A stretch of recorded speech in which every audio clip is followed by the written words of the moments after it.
Hello my dear students, my name is Saiful Isba. Welcome to my earth history channel. Students, आज हम पढ़ने वाले हैं क्लास 8 की बुक अपनी ज़बान के क्वेश्चन आंसर। सबक आपका पहला सबक है, उसका नाम है माँ का ख्वाब। उसके आज हम सवाल जवाब करने वाले हैं, यानी क्वेश्चन आंसर करने वाले हैं। तो आपको जो पहला सवाल है वो है, ख्वाब में माँ ने अपने आप को किस हाल में देखा। यानी हमने इस पूरी स्टोरी में किसके बारे में पढ़ा था? एक माँ के बारे में, जो कि अपने बच्चे के बारे में ख्वाब देखती हैं कि उसका बच्चा कहीं पर जा रहा है लाइन बनाकर, और बहुत सारे बच्चे हैं कतार में खड़े हुए हैं, लाइन में खड़े हुए हैं, और जो माँ का जो बेटा है वो सबसे लाइन में पीछे खड़ा है, और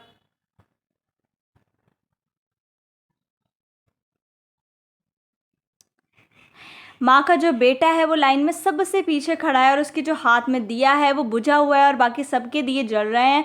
तो माँ जो है, यहाँ पे जो पहला सवाल है, ये सारी चीज़ें हमने पढ़ी थी, ठीक है। तो ख्वाब में माँ ने अपने आप को किस हाल में देखा था, ये हमारा पहला सवाल है।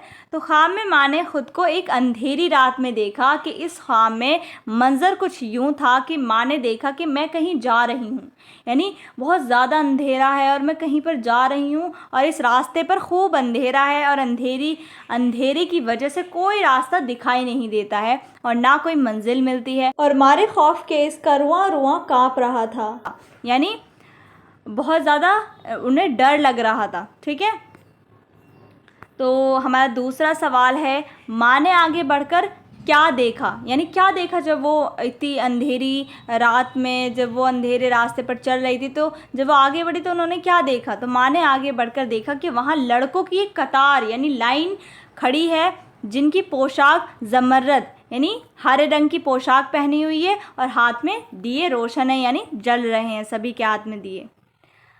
माँ ने अपने बेटे को किस हाल में पाया। यानी सब बच्चे तो लाइन में जा रहे थे और जल्दी जल्दी भी चल रहे थे, और सबके हाथ में दिए भी जल रहे थे, लेकिन माँ ने अपने बेटे को किस हाल में पाया।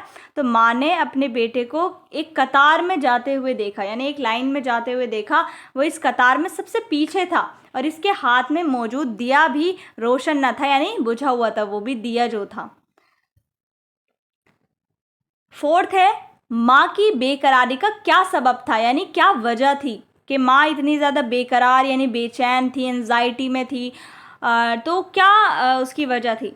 तो बेटे से जुदाई माँ की बेकरारी थी, यानी उसका बेटा उससे अलग हो गया था, ठीक है। तो इस वजह से जुदाई जो थी, यानी अलग होना माँ की बेकरारी का सबब था। फिफ्थ है, लड़के के हाथ में दिया क्यों नहीं जल रहा था, यानी क्यों बुझा हुआ था उसके हाथ में, जो बच्चे के हाथ में दिया था वो क्यों नहीं जल रहा था।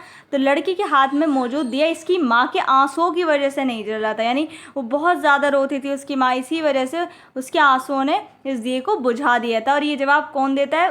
उसी का बेटा देता है, ठीक है। अब ये है, हमें क्या करना है बच्चों? मिसरे मुकम्मल करने हैं, यानी जो यहाँ पे सेंटेंसेस दिए गए हैं उनको हमें मुकम्मल करना है। ये आपकी बुक में दिए गए हैं, ये आपकी बुक में दिए गए हैं, लेकिन आपको ये फिल करना है। तो मैं सोई जो एक शब यानी एक रात तो देखा ये ख्वाब। सेकंड है हमारा सेंटेंस, बढ़ा और जिससे मेरा इस्तराब, ठीक है, जिससे मेरी बेचैनी बढ़ गई। समझती है तू हो गया क्या इसे। अब वो बच्चा बोलता है ना कि ये जो दिया आप देख रही हैं जो बुझा हुआ है, तो समझती है तू हो गया क्या इसे, तेरे आंसुओं ने बुझाया इसे, ठीक है, तेरे आंसुओं ने बुझाया इसे।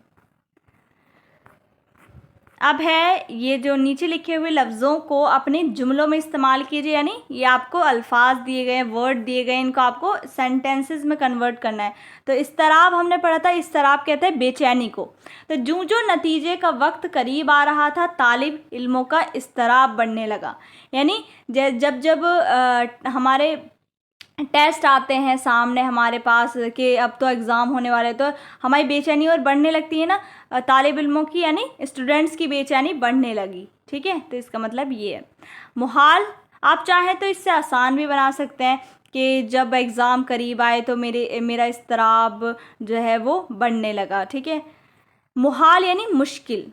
महंगाई की बढ़ती शरह ने इंसान का जीना मुहाल कर रखा है, यानी महंगाई की वजह से जीना बहुत मुश्किल हो चुका है। उजल उजल यानी डेथ। उजल हमेशा इंसान के ताक़ुब में रहती है।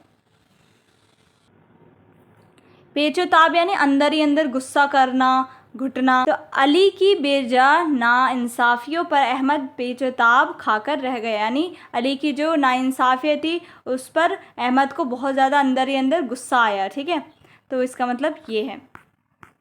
इन अल्फाजों के मुतज़ाद लिखिए, यानी अपोजिट वर्ड्स। तो अल्फाज और मुतज़ाद, यही हमें वर्ड्स दिए गए, इनके अपोजिट लिखना है। तो वफ़ा का बेवफ़ाई, यानी किसी के साथ वफ़ा करना, फिर उसके साथ बेवफ़ाई। भलाई करना यानी अच्छाई करना, और बुराई। जुदाई यानी जुदाई बिछड़ जाना, और मिलन मिलना। बेकरार यानी बेकरार होना, किसी के लिए बेकरार। दूर का पास, जवाब का सवाल।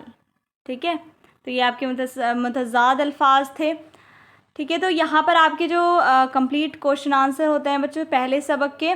और कोई भी आपको डाउट हो आप लोग कमेंट सेक्शन में मुझसे पूछ सकते हैं। तो चलिए मिलते हैं नेक्स्ट वीडियो में। अल्लाह हाफ़िज़।